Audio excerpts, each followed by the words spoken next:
नमस्कार, पंजाब केसरी ग्रुप में आप सभी का बहुत बहुत स्वागत है। नमस्कार, मैं हूं एस्ट्रोलॉजर कृष्णा शर्मा। आप सबका स्वागत करते हुए बताना चाहेंगे, साथ ही नवरात्रि की हार्दिक शुभकामना भी देंगे और आपको बताएंगे कि यदि आपकी पूजा आराधना करने में कोई गलती हो जाती है, जैसे कि आपके वहाँ नारियल खराब निकल जाता है, जब आप अष्टमी और नवमी वाले दिन कलश स्थापना जो आपने की है वहाँ से जब हटाते हैं न, और जो नारियल माँ को आपने चढ़ाया, भेंट दिया है, आप उसको देखते हैं तो वो खराब निकलता है। आपका दिल थोड़ा सा उदास हो जाता है, ऐसा लगता है माँ भगवती ने हमारी पूजा आराधना स्वीकार नहीं की।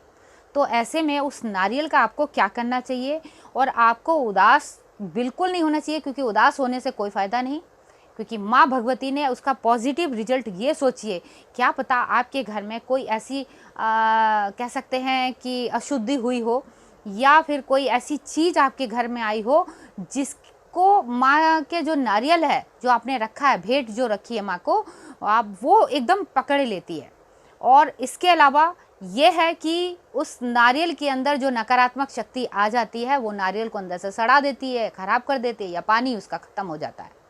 अब ऐसे में आप परेशान हो जाते हो, आपको लगता है हमारे माँ ने पूजा स्वीकार नहीं की। आपको ये सोचना चाहिए, अच्छा सोचिए, ये सोचिए क्या पता बहुत बड़ी बला हमारे ऊपर से टल गई। माँ भगवती ने सारी वो बला जो है इस नारियल के ऊपर ले ली है। आप उस नारियल को उठाइएगा और उसके बाद कहीं पर भी हवन चल रहा हो जहाँ माता भगवती का, वहाँ जाकर उस हवन में उस नारियल की आहुति दे दीजिएगा। इससे जो है जो नकारात्मक चीज़ें आई हुई हैं, जो अशुद्धि जो भी चीज़ें हैं जो उस नारियल ने अपनी तरफ आकर्षित किया है, वो वहीं के वहीं समाप्त हो जाएगा। क्योंकि अग्नि में जाने के बाद अग्नि के जरिए भी भोग लिया जाता है, तो अग्नि में जाने के बाद वैसे ही आपका जो है पूजा आराधना सफल हो जाएगी और वो जो निगेटिव चीज़ें हैं वो उसमें भस्म हो जाएंगी। तो आप इससे निराश मत होइएगा। दूसरी चीज़ ये होती है कि आपने माँ की जो खेतरी लगाई है, तो खेतरी क्या होता है कि आपने बीज तो दी मगर अच्छे से फली नहीं है, दिखाई नहीं दे रहे। ऐसा लगता है कि कहीं कभी कभी कोई जो कहीं कोई चूहे वगैरह होते हैं वो ख़राब कर देते हैं, या फिर ऐसा होता है कि आपने जहाँ की जो रज, जिससे कहते हैं रज कहते हैं, जहाँ से आप मिट्टी उठा के लेके आओ जिसमें आपने वो बीज रोपण किया है, उस जगह में कुछ खराबी होगी। उसमें या तो आपने गंगा जल के छिट्टे नहीं मारे होंगे, या कुछ तो ऐसी चीज़ होगी, या फिर वही चीज़ कि आपके घर में कोई ऐसा अशुद्ध व्यक्ति आके एक निगाह डाल दे या देख ले, या फिर कह लीजिए कि सूतक वगैरह भी किसी के वहाँ चल रहा हो, तो ऐसा भी व्यक्ति अगर चाहे वो कलश को देख ले, कलश का पानी सूख जाता है, नारियल का पानी सूख जाता है, और जो आपने खेतड़ी जो बीजी हुई है वो भी खेतड़ी भी जो है सूख जाती है या निकलती ही नहीं है, या फंगस लग जाती है, तो आपको लगता है कि ये भी माँ ने हमारी पूजा स्वीकार नहीं की।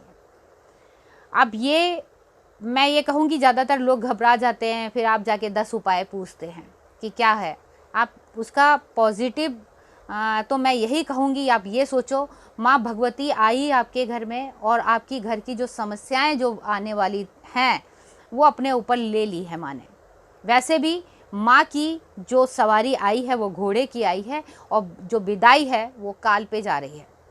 तो जाहिर सी बात है कोई ऐसी भयानक चीज़, कुछ ऐसी चीज़ जो है माँ भगवती यानी कि आपकी प्रॉब्लम अपने ऊपर लेके जा रही है। उस नारियल को हम कहते हैं भेंट, और नारियल इन सब चीज़ों को अपनी तरफ खींच लेता है।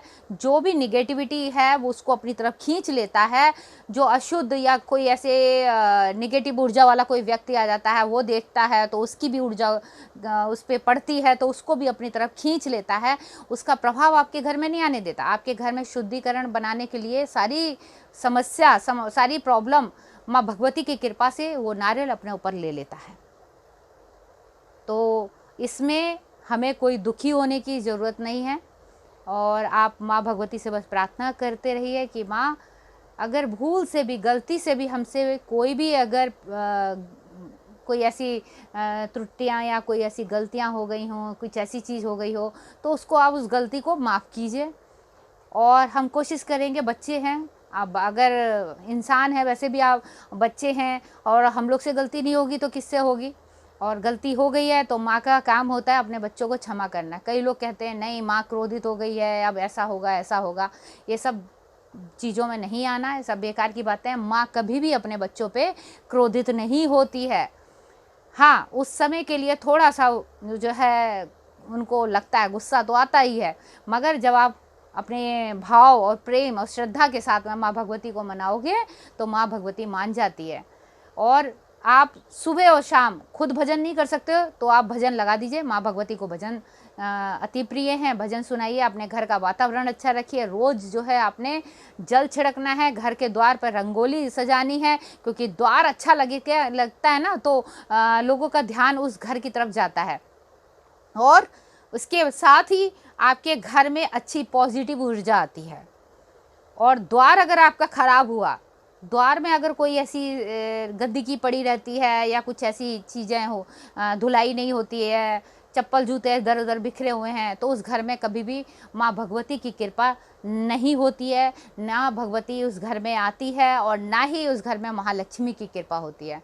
फिर आप दोष देते हो कि नारियल खराब निकल गया, या फिर हमारी जो खेतरी बीजी है वो ख़राब निकल गई, या हमारा कलश का पानी ख़राब हो गया, ये सारी चीज़ों पे आप चले जाते हो। तो आपको इन सब चीज़ों पर ध्यान ना देके और आपने ये ध्यान देना है कि शायद हमारी कोई बहुत बड़ी समस्या माँ भगवती अपने साथ लेके जा रही है। मैंने आपको पहले भी बताया कि देखिए, जो माँ की सवारी आई है वो घोड़े की आई है, शनिवार के दिन आई है, जो अच्छी नहीं है। और चित्रा नक्षत्र जो मंगल जिसका स्वामी है, मंगल जो हमेशा कराए दंगल, वो वाला हिसाब है। तो जाते टाइम माँ किस पे जा रही है? भैंसे के ऊपर सवार होके, जो यम का वाहन है उसके ऊपर सवार होके माँ भगवती जा रही है। तो ऐसे में मैं यही कहूँगी कि आप ये सोचिएगा, आपके घर की समस्या तो माँ भगवती अपने साथ लेके जा रही है। और जिन्होंने बहुत श्रद्धा और भक्ति से माँ भगवती की पूजा आराधना की है, माता रानी उन सभी की इच्छाओं को पूरी करेगी। और माँ कालरात्रि की पूजा में क्या करना चाहिए खास, उस पर भी हम आपको बताएंगे। जुड़े रहिए हमारे साथ। मुझे दीजिए इजाज़त। जय महादेव और जय माता दी। और साथ ही पंजाब केसरी ग्रुप को आप लोग लाइक कर दीजिए। अगर आपको हमारा वीडियो अच्छा लगता है तो हमारे वीडियो को लाइक करिए, सब्सक्राइब कीजिए, शेयर कीजिए और साथ ही हमारे साथ जुड़े रहिए। जय माता दी।